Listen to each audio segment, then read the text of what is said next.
Now let's start our discussion with talking about when you're trying to launch a new product. So you're just coming onto the market, like my case, it's his first day, and there are a couple of strategies that Mike could use when deciding what price is best at that time.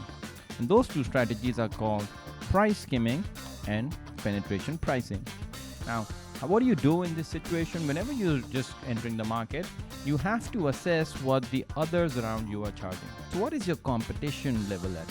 What are their price levels? And let's say Mike goes out and conducts a bit of research, looks at a few lemonade stands, and he finds that actually it's 10 cents what the average price of a lemonade or a glass of lemonade is. So that's what he's found through his research. Now from this point, he can go two ways.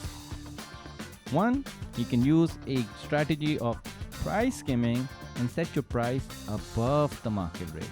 So everybody is selling it at an average price of 10 cents, you would want to sell it at 15 cents.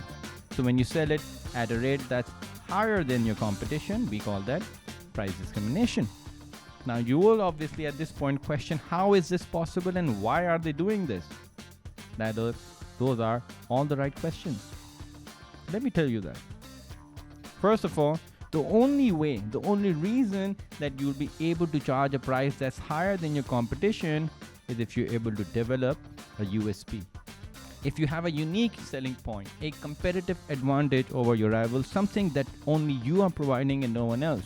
Maybe you're providing imported lemons or juice made from imported lemons. Maybe your lemons are extra scented, or you put an extra mint in your lemonade so it tastes even nicer. So anytime you make a product which is different from the rest of your competition, that's an opportunity for you to start charging a higher price. And not just that, when you charge a higher price for your product, you're also providing exclusivity.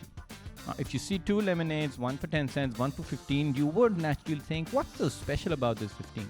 Or if I spend the 15 cent on lemonade, maybe it's this extra status that's attached to it. So it also speaks volumes about the image that the business is trying to project of the product when they set the price. So people will naturally think there's something extra in the 5 cents that they're charging us. Why are you doing this? Why is skimming the right strategy at the time? Because you would have already spent a lot of money on research and development, simply R&D. So you have to recover that cost, and that will come through by charging a higher price. And also, if you know you're going to be successful and you're starting to make some money, you will definitely start attracting some competitors.